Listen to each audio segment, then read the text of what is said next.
네, 우리가 조금 전에 본 특성 요인 이론이나 성격 이론의 경우에는 어디에 초점을 맞추고 있었죠? 바로 이제 선택이라는 차원에서 초점을 맞추고 있었는데요. 그러니까 모두 결론적으로 어떤 개인과 개인의 특성과 그다음에 성격에 맞는 일을 이제 잘 선택하도록 돕는다. 선택하도록 돕는다가 골자였으니까요. 그렇죠? 직업 적응 이론의 경우에도 비슷해요. 결국에는 나와 조직이 잘 맞아서 만족하게 되면 오랫동안 성공적으로 직업을 유지할 수 있을 것이다. 이런 이론인데요. 다만 이제 직업 적응 이론의 경우에는 선택의 초점인데 선택의 초점이 아니라 선택 이후에 적응을 강조했다라는 점에서 조금 차이가 있을 수 있을 것 같아요. 결국에 이 직업에 적응을 못하게 되면 어떻게 돼요? 이직을 하게 되고 이 이직과 관련해서 그 어떤 성인의 직업 상담에 주는 시사점이 매우 큰 이론이라고 할 수 있어요. 한번 보시죠.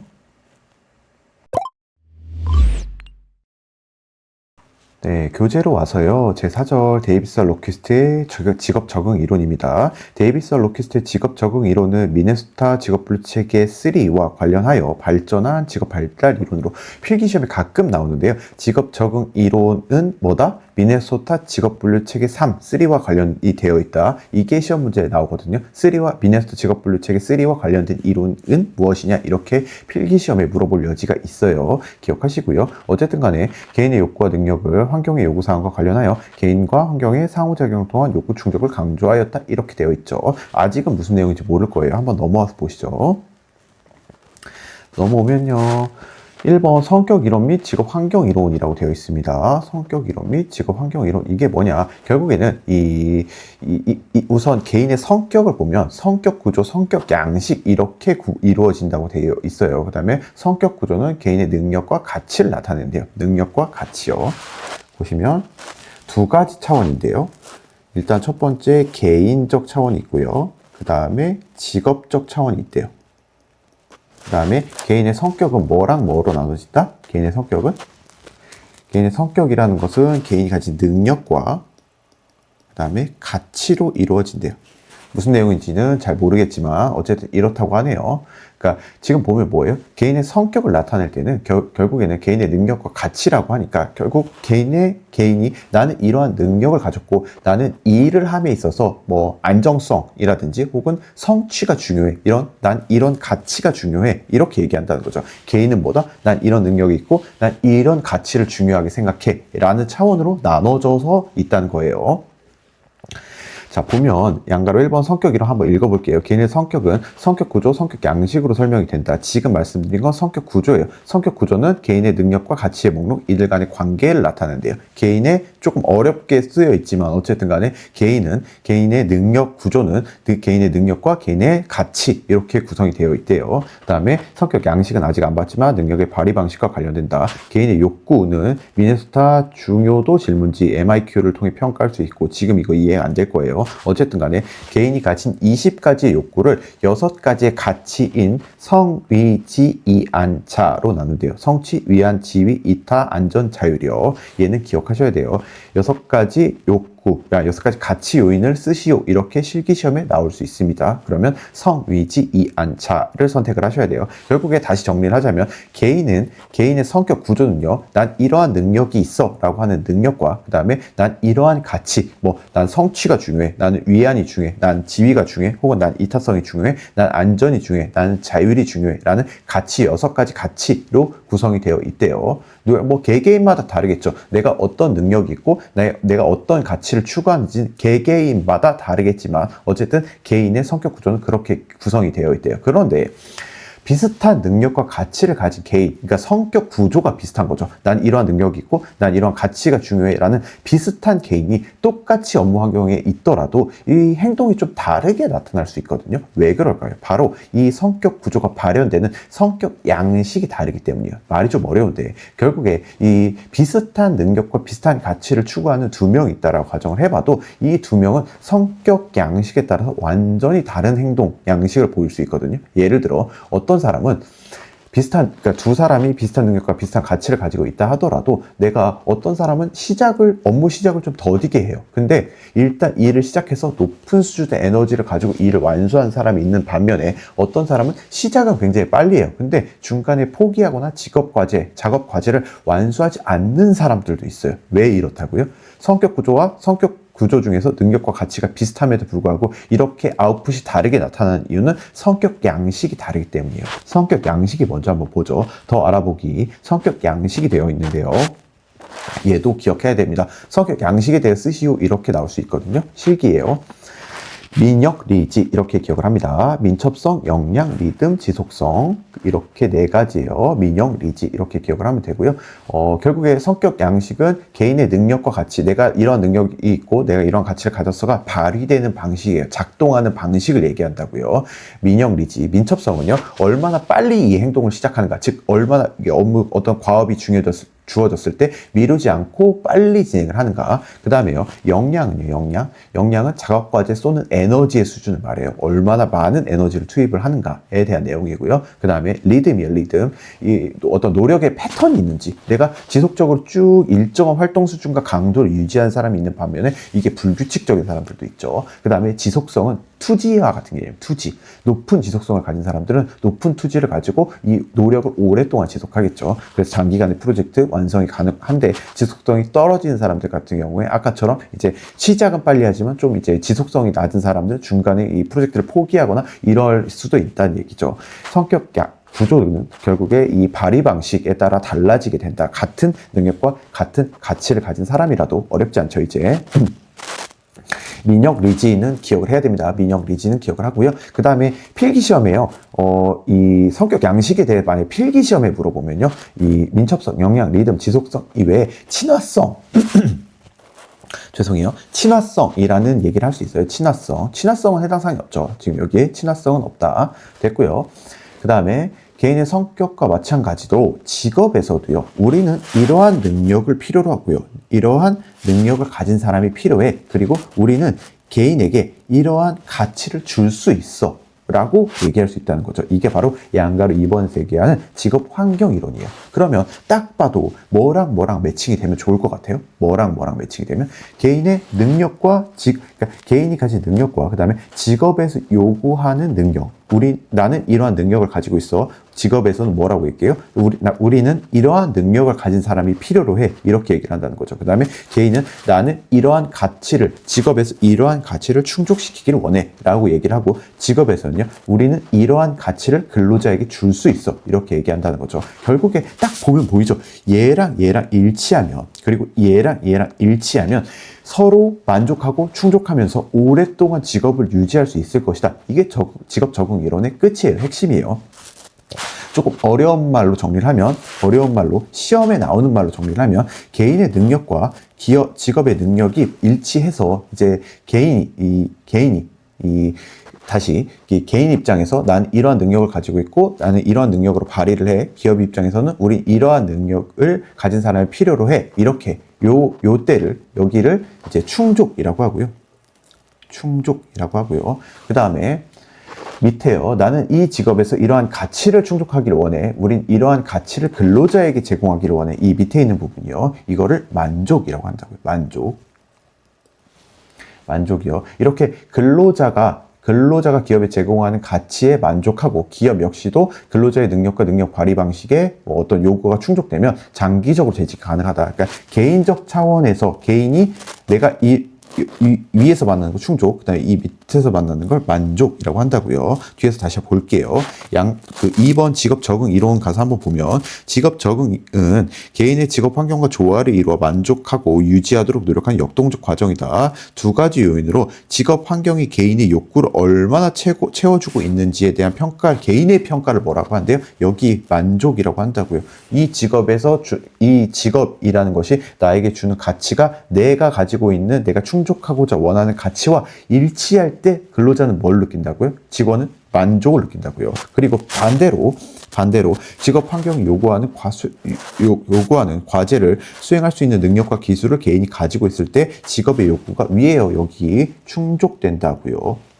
다시 개인이 느끼는 게 뭐라고요? 만족이고요. 그 다음에 이제 직업의 요구가 느끼는 건 뭐예요? 직업의 요구가 충족됐을 때 직업이 느낄 수는 없지만 어쨌든 간에 그 직업상에서 느껴지는 걸 충족이라고 한다고요. 됐습니다.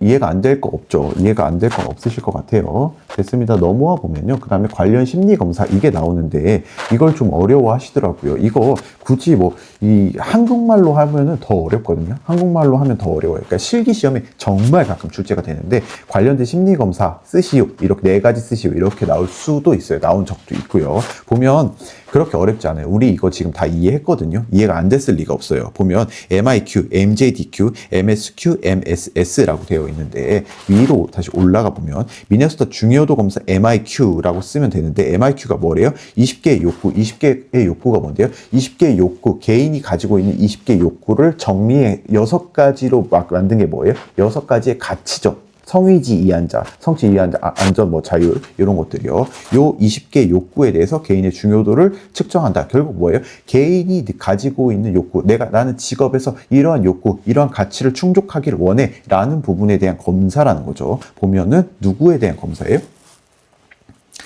여기요. 여기가 MIQ. 개인이 나는 이러한 가치를 충족시키길 원해 라고 얘기한다고 했죠. 이 MIQ가 뭐다? 개인이 충족시키고자 하는 가치 혹은 욕구에 대한 검사라고요. MIQ. 그 다음에 MJDQ 넘어와 보시죠. MJDQ라고 되어 있는데 그 밑에 미네소타 직업기술 질문지 직업 환경의 강화물 체계를 제시해준 검사입니다. 말이 좀 어려운데 여기 올라와서 다시 보면 여기 가치라고 되어 있죠. 여기가 MJDQ예요. 결국에 우리가 이러한 강화물, 개인이 만족시키고자 하는, 개인이 찾고자 하는 가치를 우리가 이런 것들을 줄 수 있어 라는 게 MJDQ예요. 아시겠죠? 어렵지 않죠? 그 다음에요. 미네소타 만족 질문지 MSQ, 그 다음에 미네소타 충족 척도 MSS라고 되어 있는데 여기죠. 결국에는 여기가 뭐다? 직업이 만족한다. 직업이 만족을 한다라는 게 MSQ고요. 직업 만족, 그러니까 충족 MSS죠. 여기가 MSS고요. 그 다음에 여기가 MSQ 이렇게 돼 있죠. 그렇죠? 만족했는지를 물어본 게 개인이 만족했냐? 20개의 욕구를 어떤 거 충족했니? 만족하니? 라는 게 MSQ고 그 다음에 그 밑에 직업에서의 우린 이러한 능력을 가진 사람을 필요로 해요 라는 것에서 어느 정도 충족이 됐는지가 MSS라고요. 여기가 MSS고 여기가 MSQ, MIQ, MJDQ 우리가 지금 다 말씀드렸던 내용 안에 포함되어 있는 검사들이라는 거 확인하실 수 있죠. 그 내용 가지고 보시면 크게 어렵지 않으실 겁니다. 그 다음에요. 더 중요한 거 이게 가장 중요하다고 볼 수 있는데요. 보면 적응 양식이에요. 근데 어떤 사람이 기업에 딱 들어가자마자 나는 만족해 이렇게 느낄 수 있어요?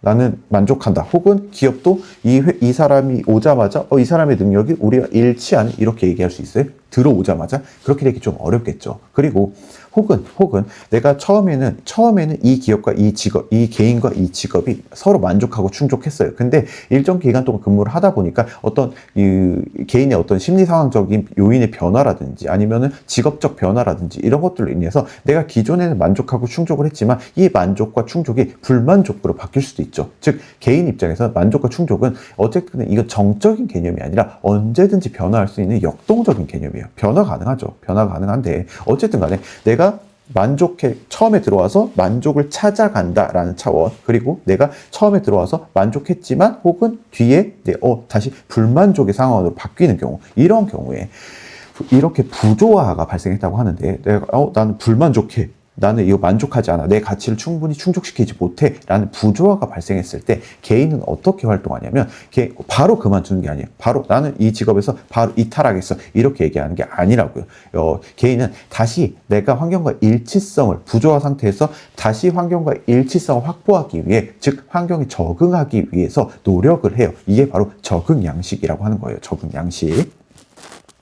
우선 한번 보면 유연성이요. 내가 부조화가 발생했어. 나 만족하지 못하는 것 같은데 라는 부조화가 발생했어도 그러니까 내가 적극적으로 어떤 액션을 취하기 전에 일단 견뎌보는 거죠. 괜찮은가? 아닌가? 이렇게 견뎌보는 걸 유연성이라고 해요. 유연성. 유적 반인 이렇게 기억을 하는데 어쨌든 그 다음에 유연성의 단계를 넘어갔어요. 내가 버틸 수 있는 유연성의 단계를 넘어갔어. 나는 이거 안 되겠어. 뭔가 적극적으로 대처를 해야겠어 라고 느끼죠. 그래서 대처 방식이 적극적으로 반응한 사람 아니면 반응적으로 반응한 사람이 있어요. 적극적으로 반응한 사람 같은 경우에는요. 환경을 바꾸려고 노력해요. 내가 지금 이 환경이 나한테 충분한 만족을 주지 못하니까 이 환경을 바꿔야겠다라고 하는 사람도 있고요. 그 다음에 반응적인 사람은요, 약간 수동적인 사람들.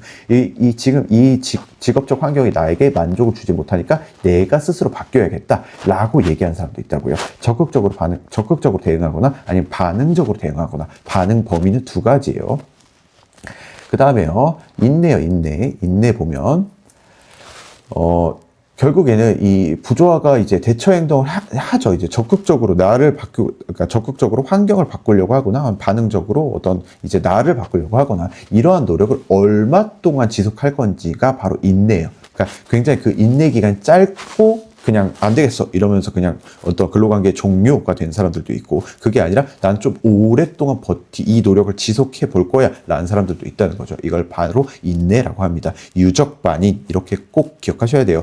모르는 내용은 없으실 거예요. 제가 충분히 설명을 드렸어요. 그 다음에요, 필기 시험에 가끔 나오는 게, 보세요. 결국에 어떤 부조화가 발생을 했다 이랬을 때 어떻게 하는 거예요? 내가 부조화가 받아들일 수 있는 정도면 받아들이고 그냥 있는 거죠. 어떤 대처 행동을 안 하고. 이게 시험 문제거든요. 그러니까 자신과 환경의 부조화가 받아들일 수 있는 정도라 할지라도 대처 행동을 한다. 이렇게 나오면 OX. 틀린 거예요. 그렇죠? 이건 틀린 거예요. 그렇죠? 받아들일 수 있는 범위라고 한다면 그냥 버텨보는 거죠. 그 다음에요. 됐습니다. 이제 넘어와서요, 발달적 이론 보도록 하겠습니다. 이거요, 우리 이전에 어디서 봤어요? 발달적 진로 상담에서 봤죠. 누구의 이론 중점적으로 봤죠? 슈퍼의 이론에 대해서, 슈퍼의 어떤 발달적 진로 상담에 입각한 진로 상담이 어떻게 이루어지는지 다 기억하셔야 돼요. 이건 제가 아주 긴 시간 동안 말씀드렸어요. 아치 모형에 대해서도 말씀드렸고요. 그 꼭대기에 자아 개념이란 게 있고, 이 자아 개념의 확립 정도에 따라 이 사람의 어떤 만족적인 직업 선택이 달라진다. 그러니까 자아 개념이라는 것을 잘 확립하는 게 중요하고, 이 자아 개념이 확고하게 성립되려면 이 어떤 개인적 요인과 사회적 요인, 그 사이에 발달 단계라는 것들이 있는데, 이런 것들을 성공적으로 거쳐야지 안정적인 자아 개념이 확립될 수 있다. 그렇죠? 그리고 이 발달 단계를 잘 거치기 위해서는 진로 성숙도 또는 직업 적응도라는 것이 높아야 된다. 즉, 내가 어떤 이 진로 문제를 해결하고 여기서 뭔가 알아가고 하려는 어떤 태도와 능력이 중요하다. 이 정도까지 말씀드렸어요. 거의 다 말씀드린 거예요, 그 당시에. 그걸 가지고 볼 건데요. 일단은 이 발달적 이론의 시초라고 할 수 있는 긴츠버그의 이론이 먼저 나와요. 긴츠버그의 이론. 슈퍼의 이론 이전에 나온 건데요. 어쨌든 일련의 진로 과정이 단순한 1회의 사건이 아니라 발달적 과정과 발달적 단계에 따라 달라진다라는 점에서 슈퍼의 이론과 유사하긴 해요. 한번 보면 긴츠버그는 진로 선택은 하나의 결정이 아니라 발달적 과정이며 아래 3단계를 거친다. 근데 좀 짧아요. 청년기에 한정되어 있어요. 환잠현, 그 다음에 탐구정, 이렇게 기억을 하는데요, 보통.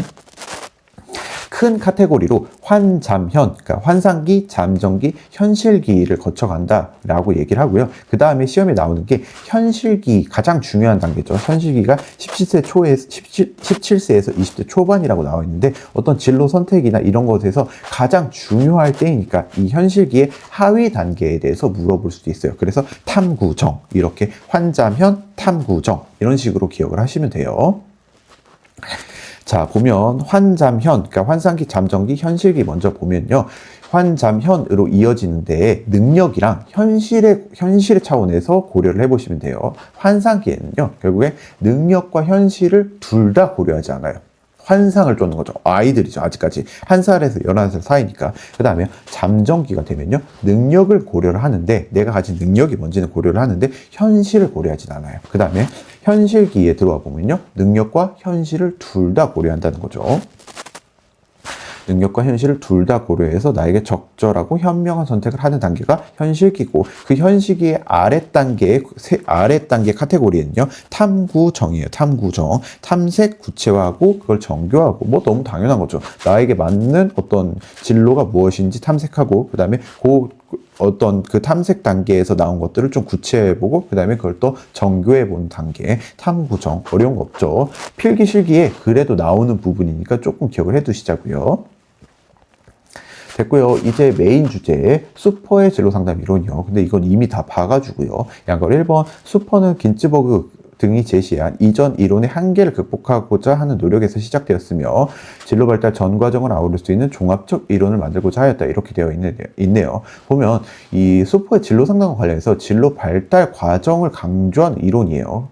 뭐 이 진로 발달을 이제 어떤 국면, 개인의 전체 발달을 한 국면으로 보고자 하는 이론인데, 일단은 수퍼의 이론이 긴츠버그의 어떤 그 진로 발달 이론을 비판했다고 말씀드렸죠. 그러니까 그 비판점은요, 너무 짧다. 그러니까 청년기, 아이, 이게 1세부터 21세 이런 청소년기에 집중이 되어 있죠. 이건 너무 짧다는 거죠. 결국에 진로 발달 과정은 이 어떤 요 단계에만 있는 게 아니라 전생에 걸쳐서 이루어지는 거다라고 해서 전생의 발달 이론이라고 강조를 했고요. 그리고 더 강하게 비판한 거는 우리가 처음에 배웠던 특성 요인 이론, 이걸 비판을 강하게 했어요. 특성 요인 이론의 한계에 대해서 얘기를 했는데, 슈퍼가 말하기를 결국에 이 직업 특성 요인 이론에 입각해서 진로 발달이나 직업 선택을 얘기하는 것은 직업을 선택하고 이후로 행복하게 오래오래 살았습니다. 이런 동화 같은 이야기라는 거죠. 즉, 그냥 한 번의 선택으로 이후에도 그게 쭉 갈 것이다. 그렇게 볼 수 없다는 거예요. 여러 가지 이제 시대도 변하고 한 번 선택하고 끝낼 수 있는 이런 게 아니라는 거죠. 이 진로 선택이나 진로 발달 같은 경우에는요. 됐습니다. 그 다음에 양가로 2번 자아 개념의 발달. 굳이 제가 설명드리지 않아도 아실 거예요. 한번 보면요. 수퍼는 진로 발달을 직업적 자아 개념을 개발하고 직업을 통해 자아 개념을 실현하는 과정으로 보았고, 개인 자아 개념은 성격, 흥미, 가치, 적성, 욕구 등 개인적 요인과 사회적 요인의 상호작용 속에서 아치 모형이요. 이거 모르시면 안 돼요. 지금 아시죠? 그죠?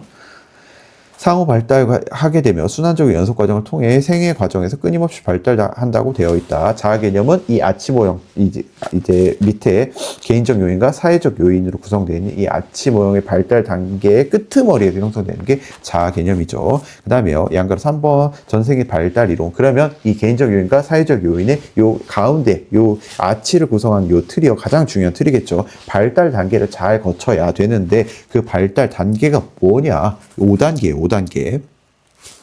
당연히 긴츠버그 이론도 비판을 했으니까 전생에 걸쳐 있는 단계겠죠. 이게 중요해요. 이거 엄청 중요해요. 우리 이전에 이 홀랜드 성격 이론에서 제가 이 성격의 6가지 유형에 대해서 말씀드린 적 있죠. 그것만큼 중요해요. 시험과 관련해서. 양가로 3번 전생의 발달 이론이요. 5단계로 구분했고요. 보면 성탐, 확, 유쇠 이렇게 기억하시면 돼요. 성탐, 확, 유쇠. 성장기, 그 다음에 탐색기, 확립기, 유지기, 쇠퇴기요. 성탐, 확, 유쇠 이렇게 기억을 하세요.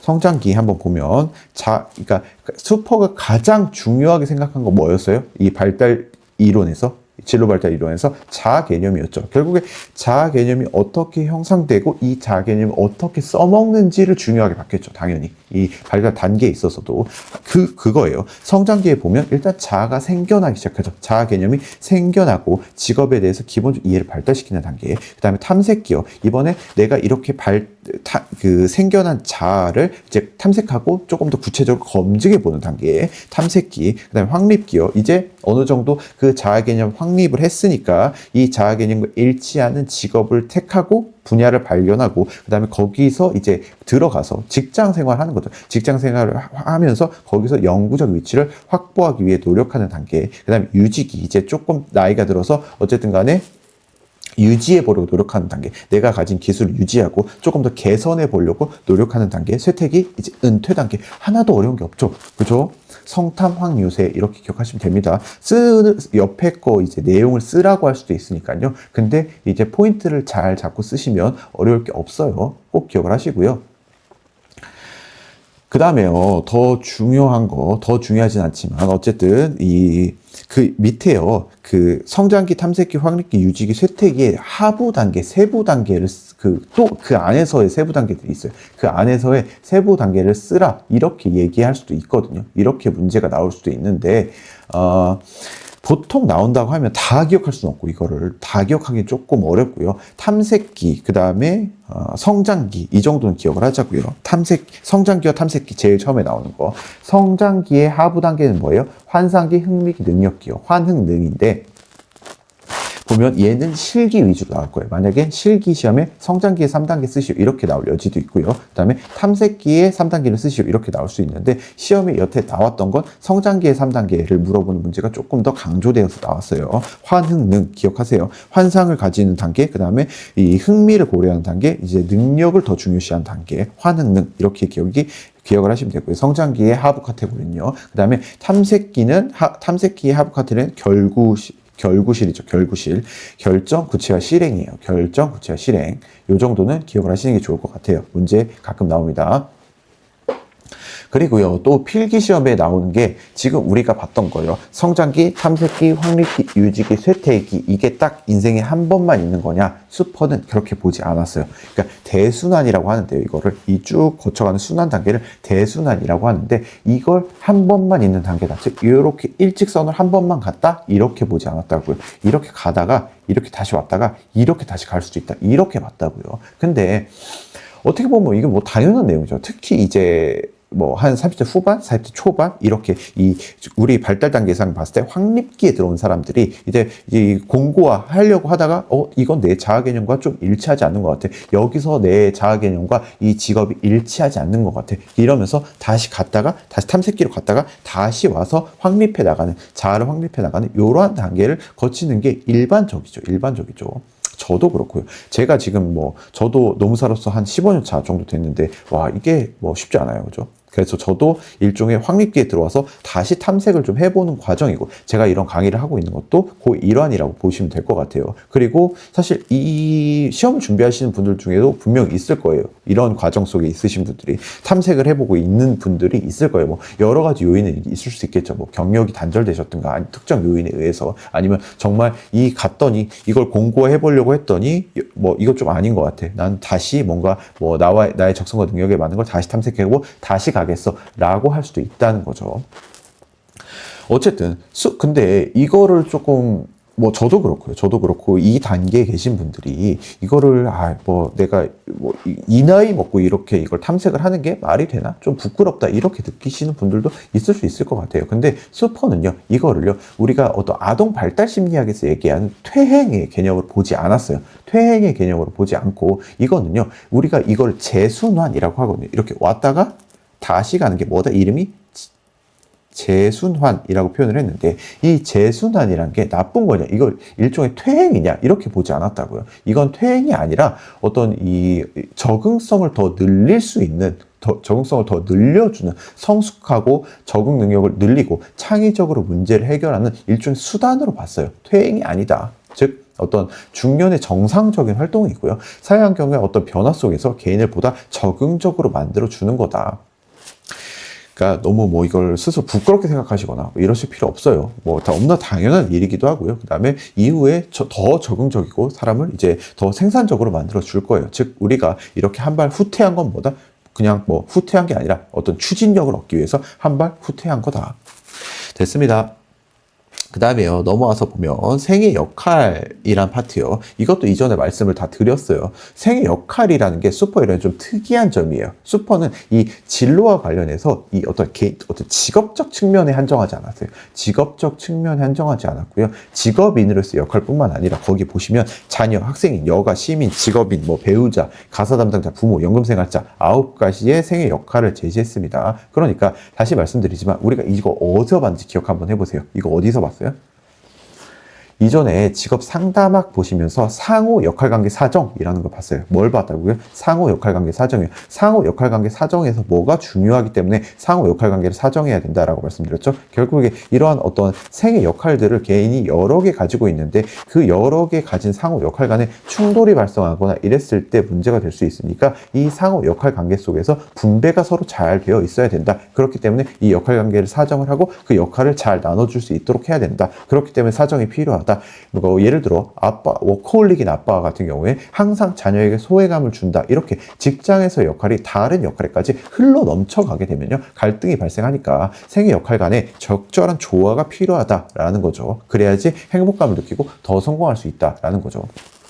이게 슈퍼 이론 특이점이고요. 그 다음에 보면 슈퍼 이론에서 가장 중요한 사항은 뭐다? 진로 성숙도가 아니라 자아 개념이 중요하죠. 자아 개념. 자아 개념이 중요한데 자아 개념을 확고하고 안정적으로 성립하기 위해서는 뭐가 중요하다? 이 발달 과정들이 필요하다고요. 발달 과정들이 중요한데 이 발달 과정 속에서 뭐가 있어야 된다? 이 단계들을 성공적으로 수행하고 다음 단계로 잘 넘어가려면 기본적으로 진로 성숙도가 필요하다고요. 진로 적응도라고도 하는데요. 어쨌든 진로 성숙도는 그러한 개념이에요. 그 다음에요. 제한 타협 이론이에요. 제한 타협 이론. 보면 기본 개념은 가프레드스는 개인의 진로에 관한 포부를 형성할 때 일련의 과정을 거치며 스스로 포부 수준을 제한하고 타협하게 된다고 보았다. 가프레드스는요 여성학자세요. 여성 심리학자신데 결국에 아무래도 여성이시다 보니까 남성의 직업적 포부가 여성의 직업적 포부에 비해서 좀 작게 형성되는 것에 대해서 의문을 가졌어요. 그래서 이 직업적 포부라는 것이 어떻게 형성이 되어지는가에 대해서 발달적인 관점, 첫 번째 발달적 관점, 두 번째 선택적 관점에서 설명을 하고자 했어요. 이게 바로 이 제한 타협 이론이에요. 제한은 뭐겠어요? 제한은 발달적 과정에서의 제한을 말하고요. 그 다음에 선택적 관점에서의 타협을 얘기한다고요. 됐습니다. 제한 타협 이론 먼저 보면요. 그냥 한번 설명을 드릴게요. 이렇게 그래프를 그리고 설명을 하시는데요. 그래프상에서 이 밑에가요. 이제 성유형에 따른 역할이에요. 여기가 직업에서의 남성적인 직업 역할, 그 다음에 여기가 여성적인 직업 역할이고요. 그 다음에 직업의 지위 수준에 따라서 여기가 높은 수준이고 여기 낮은 수준이에요. 이 나이를 먹어가면서, 즉 발달을 해가면서 이 어떻게 제한을 하는지 한번 볼게요. 어떻게 제한을 하는지. 일단은 거기 양가로 2번 발달 단계에 있어서 진로 단계에 있어서 대안의 제한이라고 되어 있죠. 1, 2, 3, 4단계. 1단계 크기와 힘 지향. 아주 어린 아이들이에요. 그냥 어른은 크다. 어른은 크네. 난 아직 작네. 근데 어른은 크니까 내가 어른처럼 커지면 나는 뭔가 그래도 직업인으로서 역할을 하겠네. 이게 크기와 힘을 지향하는 단계예요. 크기에 따라 크면 직업을 가진다. 이 정도만 그냥 생각을 한다는 거죠. 그래서 이 당시 아이들은 굉장히 현실적인 직업을 얘기하지 않아요. 그냥 정말 환상 속에 있는 것처럼 얘기하죠. 너 크면 뭐 될 거야? 막 이러면 티라노사우루스 될 건데요. 이렇게 얘기하는 애들도 있고, 그죠? 근데 이제 2단계 좀 커지면 애들이 이제 이 성역할에 따른 제안을 하기 시작합니다.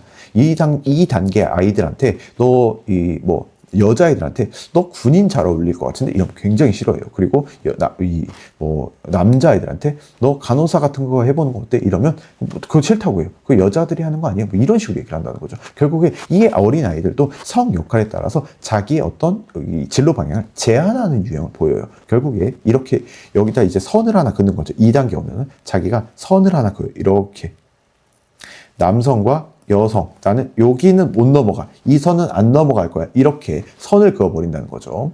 그 다음에요. 3단계, 사회적 가치장. 이제 좀 더 큰 애들, 이제 조금 더 크게 되면 나는 내가 가질 직업의 지위에 있어서 나는 못해도 이 정도는 해야 돼. 아래 수준, 낮은 수준을 정하고요. 여기까지 내가 가기 조금 힘들겠는데 이렇게 높은 수준도 정한다고요. 그 다음에 이렇게 되면 뭐예요? 결국에는 여기가 이제 이 영역이 수용 가능한 진로 대안의 영역이 되죠. 나는 여기는 못 넘어가. 그 다음에 여기도 넘어가기 쉽지 않을 것 같아. 여기까지는 난 이런 직업은 이런 어떤 지위 수준은 여기서 못 내려가. 이렇게 하면 여기에 형성이 되는 거죠. 여기에. 그 안에서 여러 가지 직업들이 있겠죠. 이렇게 나의 흥미와 어떤 능력과 이런 것들에 맞는 것들을 이제 포커싱을 해놓는 거죠. 포커싱이 되겠죠. 여기 가능한 대안 영역 안에서 이렇게 직업들을 포커싱을 한다고요. 이게 4단계예요. 내적 자아 지향 단계. 자신의 흥미, 가치, 능력의 내적인 특징에 초점을 맞추고 자신에게 가장 적합한 직업을 탐색하는 단계예요. 자, 보시면 어려운 거 없죠. 1단계부터 4단계를 거치면서 이렇게 제한을 하는 모습을 봤어요. 시험에 나올 수 있는데요. 어렵지 않죠. 충분히 쉽게 설명을 드렸어요. 1단계부터 4단계 크기와 힘 지향, 성역할, 사회적 가치, 내적 자아. 요거 시험에 나올 수 있으니까 기억하시고요. 그 다음에요. 이제 양가로 3번 타협의 단계. 타협의 단계가 조금 어려운데 결혼과 연관해서 생각을 해보면 좀 쉬워요. 결혼이라는 게 전형적인 이 제한과 타협의 단계거든요. 결혼을 하신 분들은 아시겠지만, 그러니까 아주 어릴 때는요, 내 이상형은 이 정도는 돼야 돼. 뭐 경제력은 이 정도 돼야 돼. 외모는 이 정도 돼야 돼. 키는 이 정도 돼야 돼. 종교는 어떤 거야 돼. 이렇게 완벽한 이상형을 이제 제안하죠. 내 안에 내가 수용 가능한 이상형을 제안을 하죠. 제안을 하는데, 이제 현실적으로 막상 결혼하려고 하면 그 제안 안에서 딱 맞을 수 있어요? 제안 안에서 뭐 맞으면 베스트죠. 안 맞을 수도 있고. 그러니까 뭐 근데 어쨌든 간에 현실적으로 완벽한 건 없죠. 완벽한 건 없어요. 다 좋은데 장남이야. 저 다 좋은데 뭐 나랑 종교가 다르네. 다 좋은데 경제력이 없네. 뭐 그래도 이 정도면 이런 사람과 타협적으로 결혼에 이르게 되는 거죠. 그래서 뭐 여기 역시도 비슷해요. 결국에 내가 하고 싶은 직업이 있었는데 내가 여자이고 내가 뭐 여성인데 선 이렇게 그려놨어요. 난 여기는 안 넘어갈 거야. 이렇게 그려놨는데 뭐 예를 들어 엔지니어라는 직업이 그래도 이 정도 있어요. 내 흥미에 굉장히 부합하게 이렇게 있어요. 난 여성이니까 이렇게 내가 수용 가능한 진로에 대한 영역을 정해놨겠죠. 그다음에 이렇게 아니죠. 남성이죠. 죄송해요. 요거 아니고 남성인데 여기 이렇게 정해놨어요. 여기에 있고 어떤 여성적 직업이 좀 더 가까운 뭔가 직업이 있다라고 하고, 그 다음에 요 남성적 직업이 좀 더 가깝지만 어쨌든 사회적 지위나 흥미 수준이 좀 내가 좀 떨어져요. 여기랑 이렇게 있을 때 뭘 선택할 수 있다? 이거는 여성적 직업이어서 조금 내가 갖기엔 좀 애매할 것 같은데, 요거는 안 될 것 같은데, 이런 식으로 타협을 한다고요. 타협을. 요렇게 내가 하기에 조금 너무 남성적 직업인 것 같아. 흥미도 있고 사회적 인정은 받지만 내가 하기에는 좀 남성적 직업인 것 같아. 혹은 내가 하기엔 좀 너무 여성적 직업인 것 같아. 이렇게 어떤 측면에서는 양보를 하고 어떤 측면은 절대로 양보를 안 하는 거죠. 이렇게 타협을 해 나가는 거예요. 지금 가장 강조됐던 건 뭐예요? 지금 조금 전에 선택해서 내가 흥미와 어떤 것들은 있지만 저게 너무 남성적 직업인 것 같아. 혹은 너무 여성적 직업인 것 같아. 이런 거는 그러니까 성역하는 타협이 잘 안 됐죠. 성과 관련된 건 타협이 잘 안 되지만 흥미는 또 오히려 좀 타협이 되고, 이렇게 주장을 했어요. 그러니까 곧 갓프레드슨 교수님은요, 흥미, 사회적 지위, 성 역할 순서대로 포기해 나가는 강도가 다르다고 얘기했어요. 즉 흥미나 사회적 지위 같은 경우는 상대적으로 조금 타협이 가능한 부분인 반면에 성 역할 같은 경우에는 조금 타협이 어려운 부분이라고 얘기를 했고요. 어쨌든 이렇게 타협을 거치면서 나에게 맞는 직업을 찾아 나간다, 이 정도 생각을 하시면 될 것 같아요. 근데 지금 흥미, 사회적 지위, 성 역할 이 순서대로 포기를 해 나간다고 말씀을 드렸는데, 이게 거꾸로라는 연구 결과들도 있어요. 그래서 뭐 어떤 게 정답이다라고 얘기하기는 어렵지만 어쨌든 뭐 이런 이론이다 정도 보시면 될 것 같아요. 타협 한번 읽어보시고요. 넘어오시면 돼요. 그 다음에 4번 타이드만과 오하라의 진로 발달 이론. 이것도 비슷해요. 결국에 어떤 발달 단계를 통해서 이 개인의 진로 선택의 의사결정 과정을 설명하려고 했다. 요 정도인데 굳이 이것까지 제가 봤을 때 디테일하게 알 필요는 없어요. 시험에 나오는 게 굉장히 한정적이거든요. 여기서. 그래서 그냥 암기만 하고 넘어갈게요. 기본적으로 필기 시험에 뭐가 나오냐면요. 타이드만과 오하라는요, 에릭슨의 심리사회 발달 단계라는 이 이론을 기초로 해서 이 진로 발달 이론을 만들었고요. 이게 필기 시험 문제고요. 그 다음에 양가로 2번 발달 단계. 여기는 필기 실기에 가끔 나오는데, 그러니까 이 발달 단계를 쓰시오라고 얘기를 할 수도 있고요. 그 다음에 뭐 필기 시험에도 뭐 이런 유형으로 나올 수 있어요. 탐구, 선명, 순계통. 이거 들어보셨죠? 탐색, 구체화, 선명화, 명료화, 수능, 개혁, 통합인데요. 어렵지 않아요. 않고, 그러니까 예상기가 뭐예요? 내가 직업을 가지기 전 단계, 그 다음에 실천기는 뭐겠어요? 직업을 가진 이후의 단계. 탐색기 뭐예요? 직업을 가지기 전에 탐색하고, 그 다음에 그 탐색한 걸 구체화하고, 그 다음에 구체적으로 선택을 하고, 그 다음에 명료하고. 이거 이전에 봤던 단계들이랑 거의 비슷하죠. 탐구, 선명, 그 다음에 순계통. 이건 뭐예요? 직업을 가진 이후의 얘기죠. 수능하고, 일단 처음에 이제 직업을 가졌으니까 내가 막 뭘 적극적으로 의사를 개진할 수 있어요? 아니죠. 그냥 수능하죠. 그 다음에 이후에 어느 정도 적응이 끝난 이후에는 뭔가 어떤 구조적 개혁을 하려고 시도를 해보겠죠. 개혁기, 능동적 태도를 가지고 나와 직업을 바꿔보는 단계, 그 다음에 통합하는 단계, 조직의 요구와 자신의 욕구를 적절히 고려하여 조정하는 단계가 통합기입니다. 탐구, 선명, 순계통. 모르는 내용 아니에요. 됐습니다. 여기까지 보시고요. 잠깐만 쉬었다가 나머지 진도 나갈게요.